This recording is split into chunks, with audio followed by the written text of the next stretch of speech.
ఒక ఆమె సొంత భర్తని ఒక 15 వయాగ్రా టాబ్లెట్లు, అలాగే బీపీ టాబ్లెట్లు, అలాగే మొత్తం టాబ్లెట్లు మటన్ కూరలో కలిపి మరీని చంపేసింది అనమాట. సో దాని గురించి మీరు ఏం చెప్తారు? మటన్ కూరలో బీపీ టాబ్లెట్లు ఇవన్నీ రకరకాలు కలిపి చంపేసిందా? ఎందుకు? ఎవరి కోసం? ఉంచుకున్నాడు కోసమేనా? ఉంచుకున్నాడు కోసమే కదా. ఎందుకు? ఈడు అడ్డం వచ్చిండా? ఈడు అడ్డం వచ్చిండు, మరి వాడు వచ్చిండు కదా. వాడు కొత్త మగుడు వచ్చినప్పుడు పాత మగుడు ఎందుకు పని లేక వాడు పాడుగాను వాడు పోవాలని చెప్పి టాబ్లెట్లు వేసి చంపింది. ఇప్పుడు జరిగేది అదే కదా. ఇప్పుడు జరిగేది అదే. నెక్స్ట్ ఎవరు దీన్ని నేను ఎందుకు సమర్థిస్తా?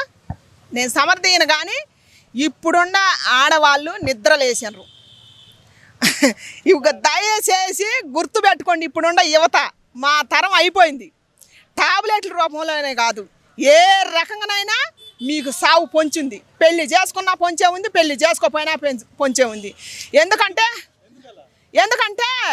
ఇప్పుడు కొంతమంది అందరు మగవాళ్ళని అంటలా, కొంతమందిని అంటనా మన పవిత్రమైన ఆవును కూడా వదలటలేదు.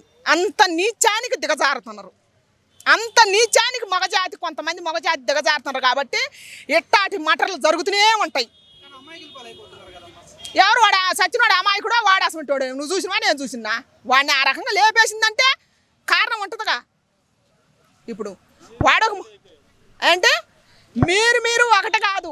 ఇక్కడ ధర్మం మాట్లాడుకోవాలి. ఆడవాళ్ళు కాదు. అక్కడ చెడు ఉంటుంది, మంచి ఉంటుంది. మంచి లేని సమాజం నిలబడదు అనుకుంటున్నాం. కానీ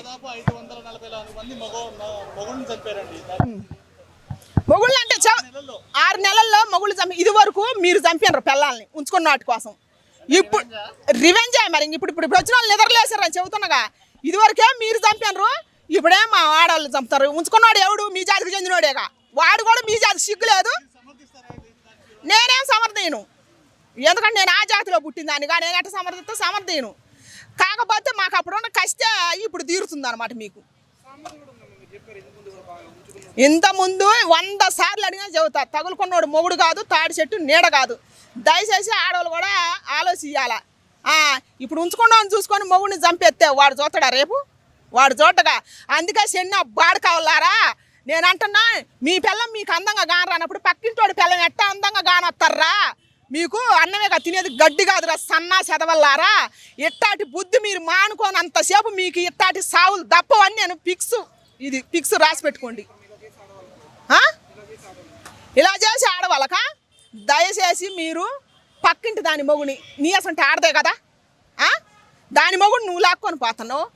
రేపటి రోజు నీకు జరుగుద్ది, నీకు అదే శిక్ష జరుగుద్ది. ఇప్పుడు నీ మొగుడు నేరే ఆడదేశా బాధ్యగా. అదే కదా ఇప్పుడు నడిచేది కూడా. అందుకని దయచేసి స్త్రీ జాతికి మచ్చదే వద్దమ్మ తల్లి. దయచేసి ఉంచుకున్నాడు కోసం జీవితం సర్వనాశనం చేసుకోవద్దు. పిల్లలుంటే వాళ్ళ భవిష్యత్తు కూడా సర్వనాశనం చేయొద్దు. వాళ్ళ దేశ ద్రోహులుగా మిగిలియొద్దు. దయచేసి నేను కోరుకుంటున్నా. పిల్లలు ఉంచుకున్న వాళ్ళ కోసం కూడా చంపేస్తూనే ఉండరు. లవ్ అని లవ్ లేదు, గివ్వు లేదు. ఇప్పుడు అంత కొవ్వే ఉంది. దయచేసి యువత కానీ అమ్మాయిలు కానీ అర్థం చేసుకోరు. నేను దయచేసి చెబుతున్నా, అనుభవంతో చెబుతున్నా.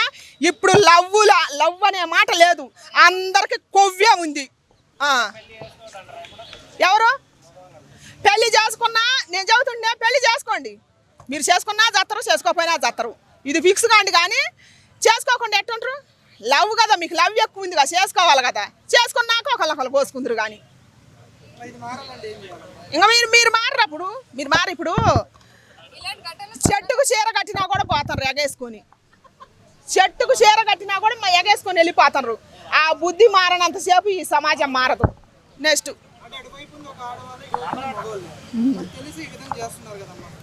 నేను చెబుతున్నా అదే. మరి ఇద్దరు కొవ్వు ఎక్కువ పట్టింది, బలుపు పట్టినంతసేపు అంతే ఉంటుంది. మారదు ఈ సమాజం. లేదు, మంచి లేదు, మానవత్వం లేదు, మర్యాద లేదు, సాంప్రదాయం లేదు. అందుకే 12 ఏళ్ల పిల్లలు 13 ఏళ్ల పిల్లలు ఇట్లా అసభ్యకరంగా జీవితాలు సర్వనాశనం చేసుకొని